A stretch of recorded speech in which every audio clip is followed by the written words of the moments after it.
Hello everyone! Ayan, happy Thursday po sa ating lahat. Ayan, napakabilis po ng araw at madali na naman po ang weekend.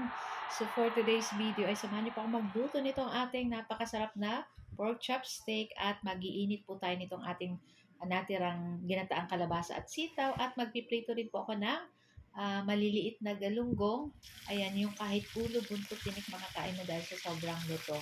So tara na guys at samahan niyo pa ako magluto and enjoy watching po. So ayun na nga, sa ating kawali ay magpainit po tayo at pagkatapos ay ilagay na po natin isa-isa itong ating pork chop. So yung ating pork chop, binabad ko yan guys sa kalamansi, sa toyo, bawang, paminta.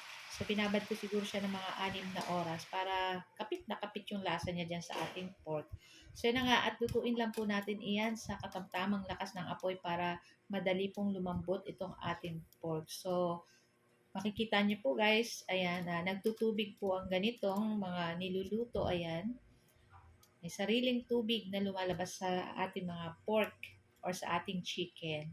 So hihintayin lang po natin na mawala or magkati yung tubig nitong ating niluluto. So tatakpan lang po uli natin iyan. Pagkabalik natin lahat, ayan. So ayan na nga guys, makikita nyo, after ilang minuto wala nang sabaw itong ating pork chop, nag-evaporate na guys. And syempre, kumapit na rin lalo dyan sa ating pork chop yung lasa. Ayan. So, babalik din lang po natin. And nakikita nyo guys, nagba-brown-brown na yung ating pork chop dyan. Ayan. Kasi, mamantika na yung ilalim nitong ating sa kawali. So, after nyan guys, syempre yung ating binabadan, huwag nating itatapon at yun din po ang ating ilalagay dito sa ating pork chop. So, minsan po ako, depende sa mood ko sa pagluto, minsan sinasabay-sabay ko na ang pati yung pork, yung ano, sinasabay-sabay ko na ng pagluto. Pero this time, iniba ko naman. Pero, hindi naman po sila nagkaiba ng lasa. Ayan, halos parehas pa din po ng lasa. Nag-aagaw yung asim, gawa ng kalamansi. And yung savory, gawa ng ating mga toyo.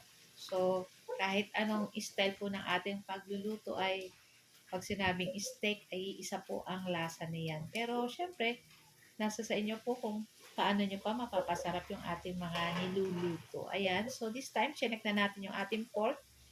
Ayan. At malambot na malambot na. So, ilagay na po natin dyan yung ating mga in-slice na sibuyas na pula. And then, lutuin lang po natin ng ilang minuto para malanta yung ating sibuyas. So, tatakpan lang natin. And after siguro 1 minute, ayan na nga, at sinantok na natin guys. So ayan na itong ating napakasarap na pork chop steak. So guys, thank you for watching and don't forget to share my video. Bye! Ciao!